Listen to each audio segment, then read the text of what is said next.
Here we are to develop a basic image target tracker using the knowledge we acquired in the last video. If you haven't seen it, I strongly encourage you to take a look over it. There you will see all the concepts you'll need, while in this video we will learn what writing the code for it means. You might have a look over lighter and faster libraries or even implement everything by yourself if you need. However, for prototyping and since most use cases don't require light speed, you can use OpenCV. OpenCV is a library initially created by Intel. What is so great about it is that it has most computer vision algorithms already in it. Furthermore, it runs over C++, Python, Java, and there even are some wrappers for Unity. Moreover, in Unity you can actually create some DLLs to run directly in C++. What we will use for now is OpenCV with Python. We'll do this mainly because Python is very intuitive for both reading code and writing it. It will help us not focus on data structures and importing libraries, but to have a more general look on what our algorithms really have to do. Don't worry, once we have our code, it's just a matter of looking over the documentation for rewriting the code in C++ and maybe use it inside Unity as a package. Getting started with Python and OpenCV can be found in the links in the description. Handling the data. We'll first need an image tracker and the continuous video feed we will acquire from the webcam over which to look for our tracker. After installing everything we need, we shall first import the OpenCV library. Then, we'll read the local image target by calling the imread function. For debugging your code, you can see your image anytime with the following piece of code. It basically says to open a window with the stored image and wait for the escape key to close it. For reading the feed from the webcam, we have a bit more work to do. However, keep in mind, any video is in the end just a stream of still images. I think the code is quite self-explanatory and easy to test. Just keep in mind to clean up the garbage by call cap release after you finish.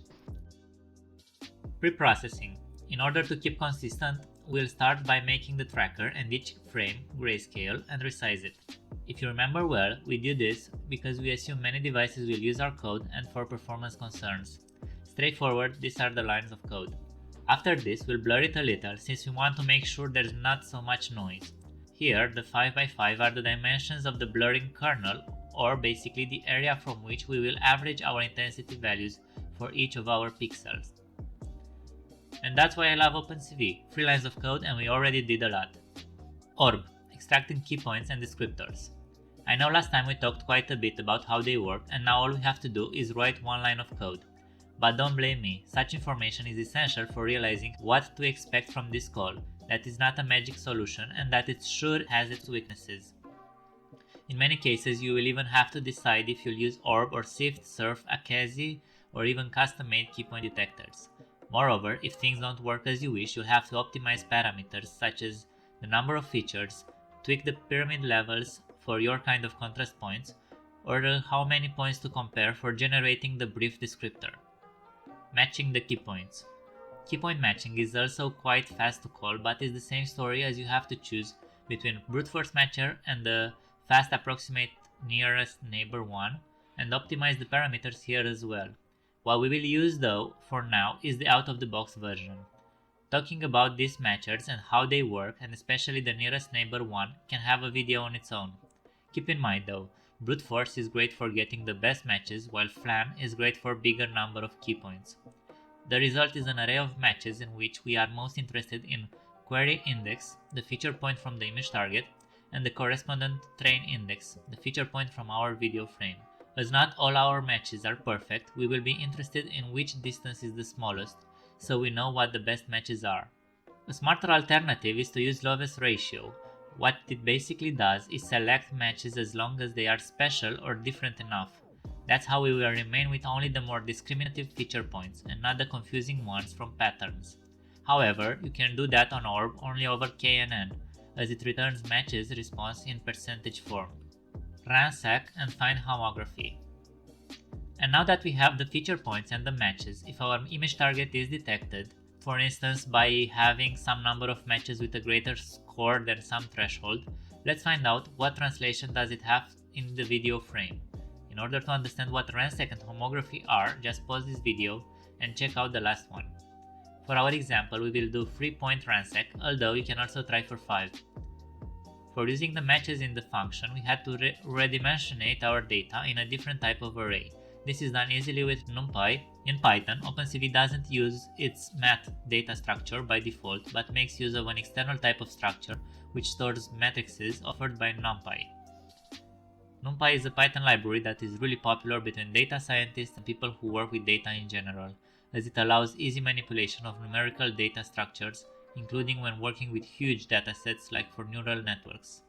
We already have read our images inside the NumPy structure, and now we do the same for our matches as we reshape our array in an n by 1 by 2 vector. -1 here means that the first dimension is deduced automatically. Finding homography returns m, which is what we care for, as this is the transformation matrix. What is the transformation matrix? As you can see, the function find homography returns a matrix m. M is a transformation matrix. A transformation matrix is the best way to store a translation, rotation, and scale together for the computer to work with, especially on the GPU. Having a point in space at position xyz, we can apply it a translation by simply multiplying it with the right type of matrix, rotation with its own special type of matrix, and scale it by multiplying it with its own matrix. For doing this operation simpler, we will first multiply translation, rotation, and scale matrices in a reverse order and get the transformation matrix we can use for multiplying each of our corners with it to get the new position. Furthermore, find homography returns a transformation matrix that contains just the translation and rotation, since we assume the image tracker cannot change its scale. Showing the result. Now that we have our transformation matrix, all we have to do is create a rectangle around the image target in the first image and apply it while overlaying it over the second image. OpenCV rocks again, as it has the right debugging tools for that also. Let's give it a go.